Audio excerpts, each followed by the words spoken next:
भक्तजनों, तो आज आप सुनेंगे मासिक शिवरात्रि व्रत कथा। भक्तजनों, मंगल प्रदोष व्रत कथा मासिक शिवरात्रि व्रत बहुत शुभ लेकर आने वाले हैं। जो श्रद्धालु मंगल प्रदोष व्रत रखते हैं, मासिक शिवरात्रि व्रत करते हैं, उनकी घर में शुभ होने वाली है। तो भक्तजनों, इस कथा को सुने तो आप पूरा सुने, अधूरा मत छोड़िए।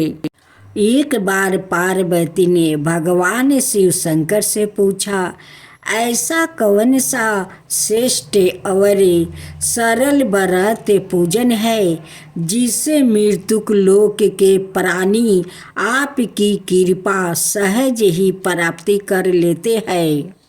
उत्तर में शिव जी ने पार्वती को शिवरात्रि के व्रत का विधान बताकर यह कथा सुनाई। एक गांव में एक शिकारी रहता था। पशुओं की हत्या करके वो अपना कुटुंब को पालता था। वो एक साहूकार का ऋण था, लेकिन उसका ऋण समय पर ना चुका सका।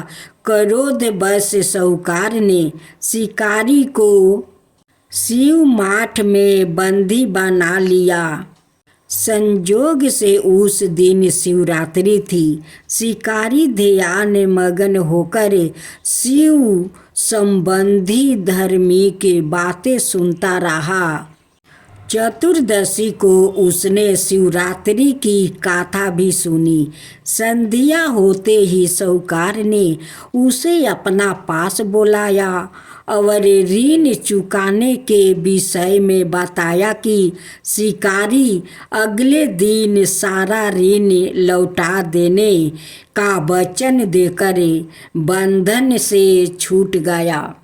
अपनी दिनचर्या की भांति वो जंगल में शिकार के लिए निकला, लेकिन दिन भर बंदी गिरह में रहने के कारण भूखे प्यासे व्याकुल था। शिकार करने के लिए वो एक तालाब के किनारे बेल वृक्ष पर परवा बनाने लगा।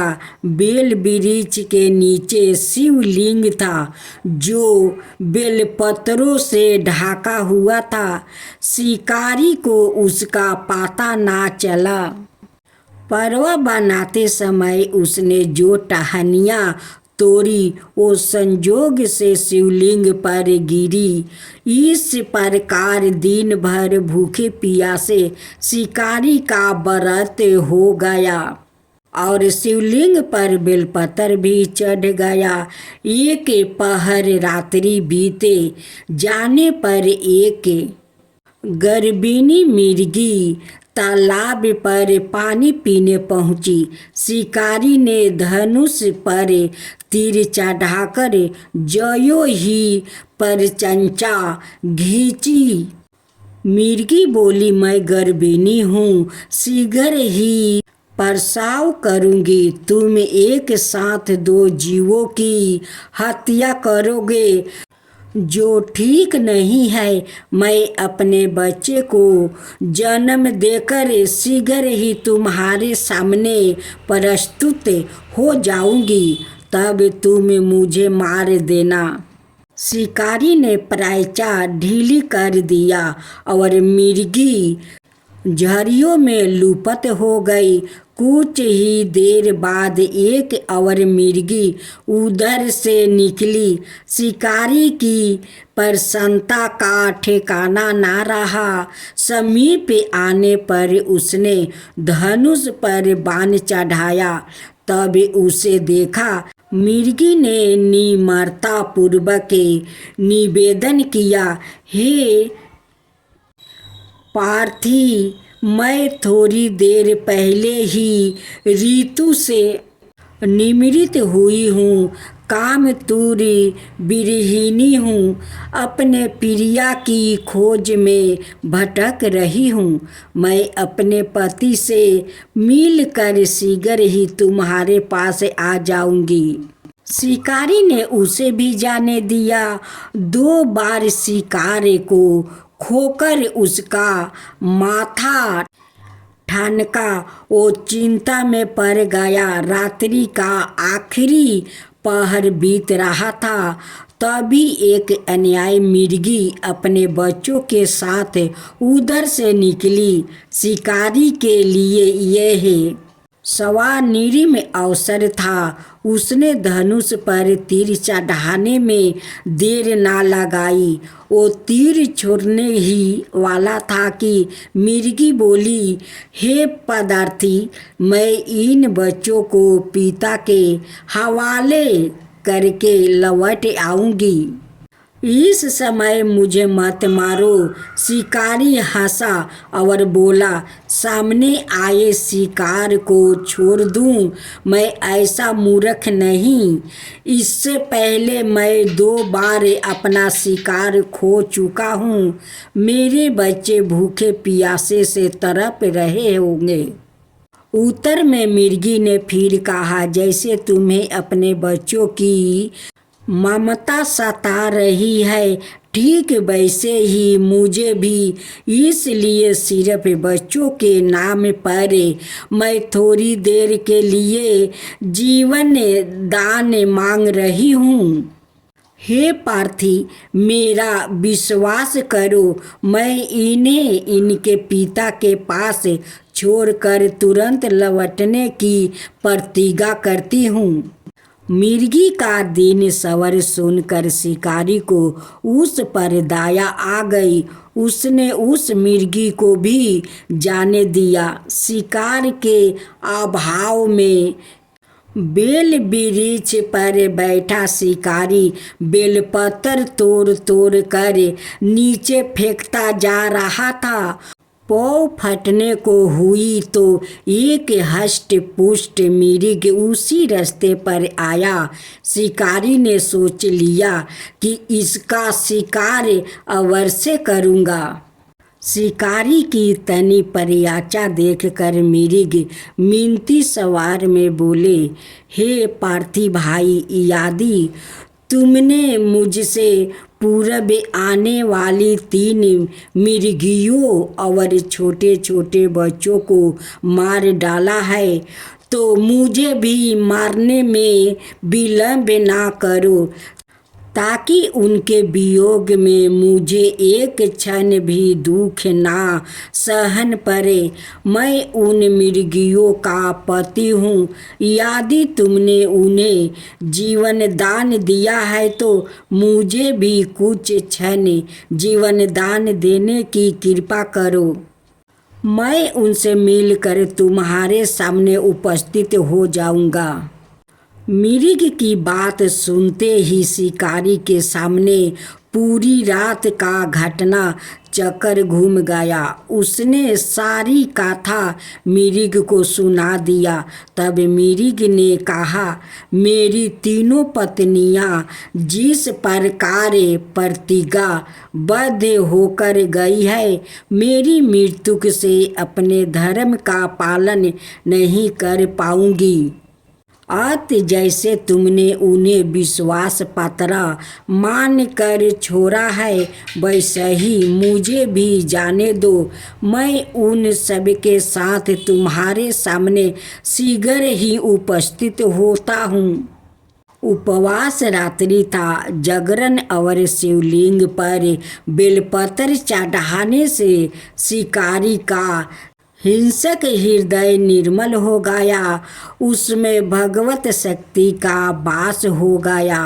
धनुष और बाण उसके हाथ से सहज ही छूट गया। भगवान शिव की अनुकंपा से उसका हिंसक हृदय कारुणिक भावों से भर गया। वो अपने अतीत के कर्मों को याद करके पछतावा की ज्वाला में जलने लगा। थोड़ी ही देर बाद मिर्ग परिवार शिकारी के समक्ष उपस्थित हो गया, ताकि वो उनका शिकार कर सके। किंतु जंगली पशुओं की ऐसी सत्याता सत्विकता और सामूहिक प्रेम भावना देखकर शिकारी को बड़ी गलनियाँ हुई। उसके नेत्रों से आंसुओं की झरी लग गई।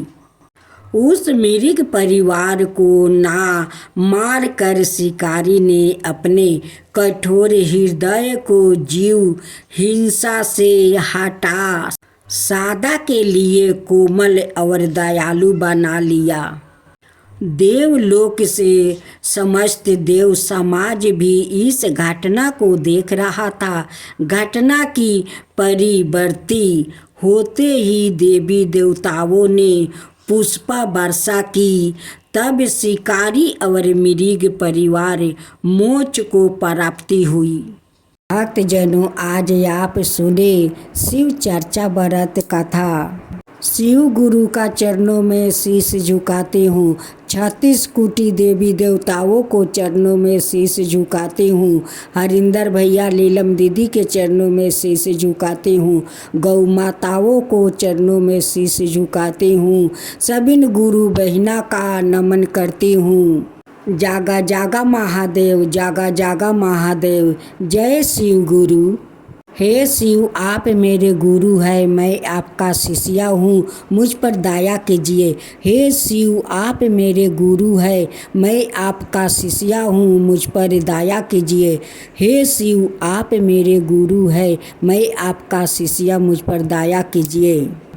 जितना लोग शिव गुरु का भक्त है वो शिव गुरु को पहले जगाती है। जगाने के बाद ये 3 अक्षर का मंत्र बोलती है। अब बोल कर भजन शुरू करती है।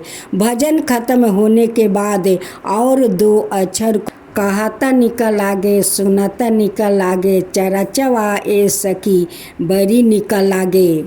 भजन खत्म होने के बाद ये 2 अक्षर लोग बोलते हैं। उसका बाद शिव गुरु का गाथा शुरू करते हैं। गाथा के बाद में ये 2 अक्षर के लोग बोलते हैं। तो अब हम लोग गाथा सुनते हैं। एक घर में जेठानी और देवरानी रहती है, लेकिन दोनों अलग अलग रहती है। जेठानी का बेटा बहू था और देवरानी का भी बेटा बहू थी। जेठानी गरीब थी और देवरानी अमीर थी। गांव में घर घर में शिव चर्चा लोग करवा रहे थे। जहाँ शिव चर्चा होता था वहाँ पर दोनों देवरानी जेठानी जाती है। जेठानी जी तो बड़े सीधा साधा थी। वो शिव चर्चा में जाती है तो शिव गुरु पर उनकी सादा ध्यान रहता है। लेकिन छोटी देवरानी जाती है तो उनकी तो शिव गुरु पर ध्यान नहीं रहता है। किसका घर में किसका पति मरता है, किसका घर में खाना बना है, वही सब चर्चा लेकर देवरानी चर्चा में बैठ जाती है। जेठानी कहती है कि देखो, तुम चर्चा में आई हो तो शिव गुरु पर ध्यान रखो। आदमी का घर में क्या होता है नहीं होता है वो क्यों शिव चर्चा में आकर वही चर्चा करती हो। देवरानी अपना जेठानी से बहुत ईर्ष्या करती थी, बहुत जलती थी। एक दिन जेठानी का कहीं से एक लौकी का पौधा मिला।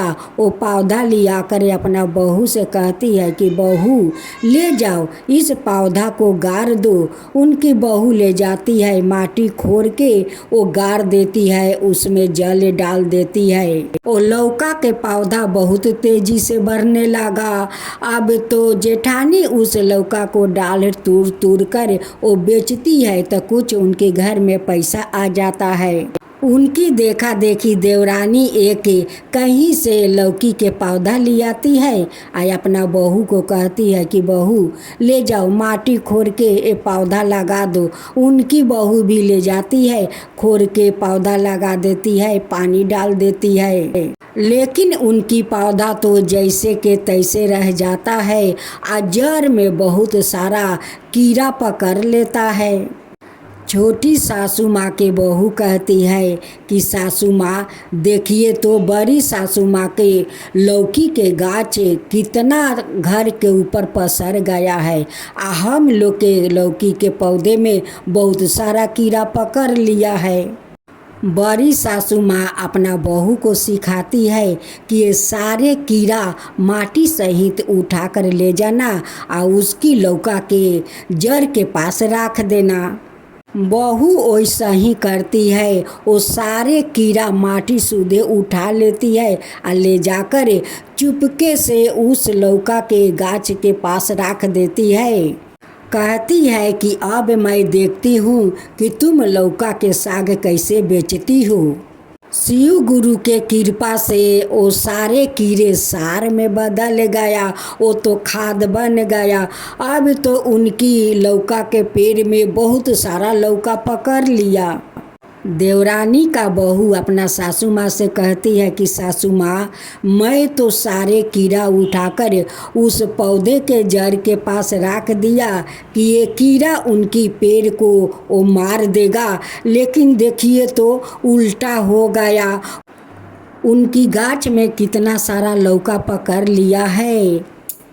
एक दिन देवरानी अपना जाकर जेठानी से पूछती है कि जेठानी जी आप लौका के पेड़ में क्या लगाती है कि इतना तेज से बढ़ता है, इतना सारा लौका पकड़ लिया है। जेठानी जी कहती है कि मेरे पास तो पैसा नहीं है कि मैं खाद खरी किन कर उस जड़ में डाल सकूं।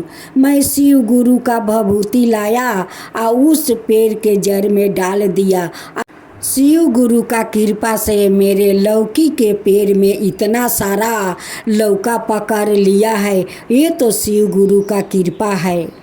फिर दूसरा दिन शिव चर्चा गांव में होता है। दोनों जेठानी और देवरानी जाती है।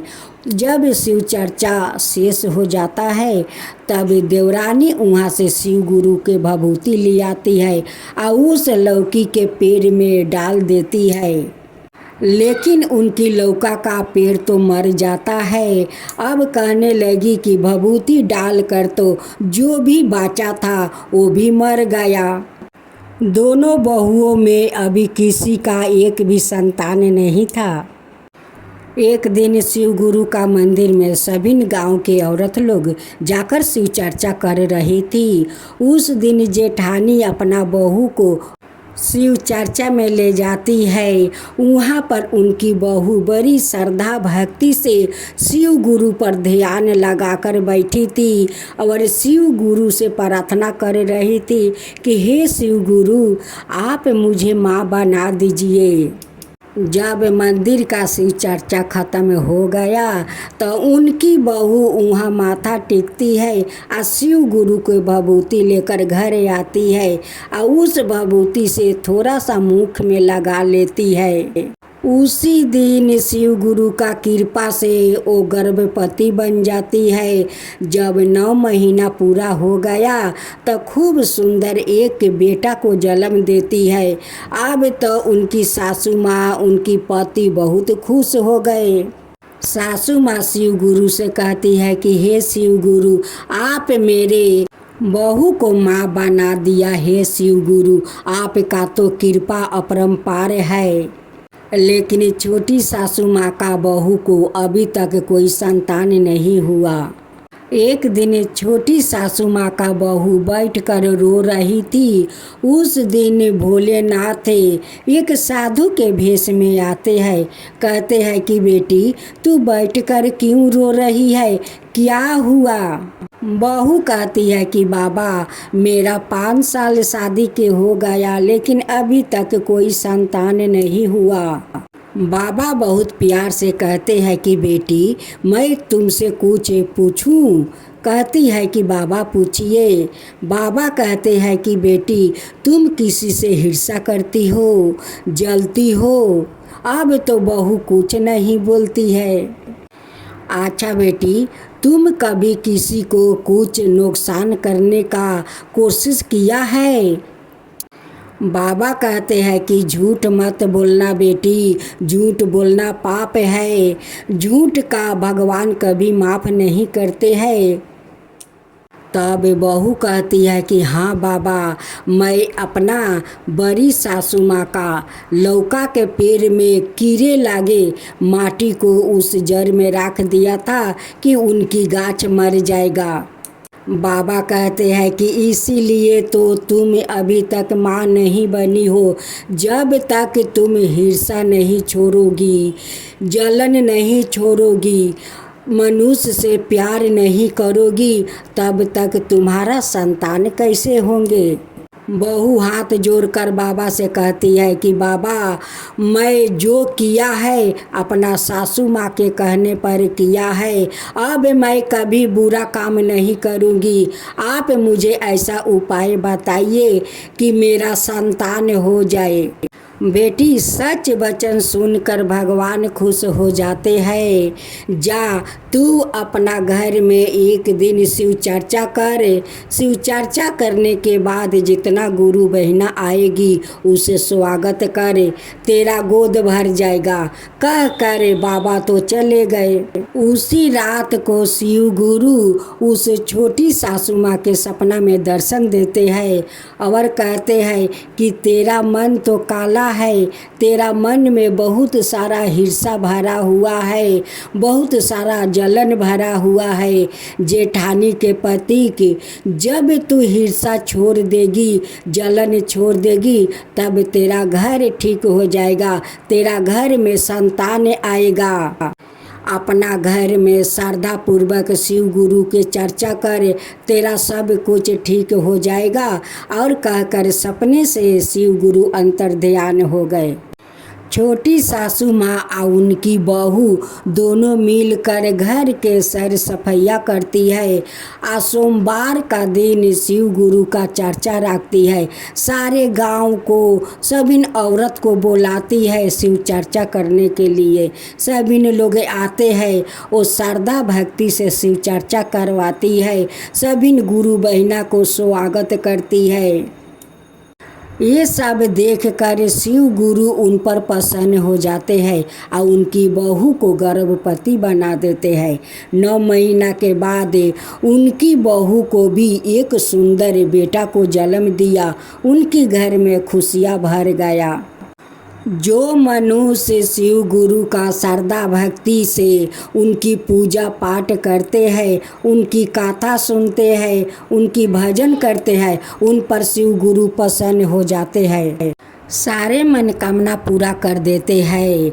बाझिन को पुत्र देते हैं, निर्धन को धन देते हैं, कोरिया को काया देते हैं, लंगड़ा को पाँव देते हैं, सब कुछ ठीक कर देते हैं शिव गुरु। शिव गुरु का महिमा अपरंपार है। शिव गुरु की जय हो, शिव गुरु की जय हो।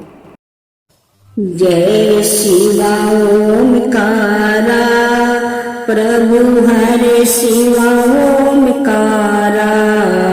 ब्रह्मा विष्णु सदा शिव अर्धंगिनी धारा।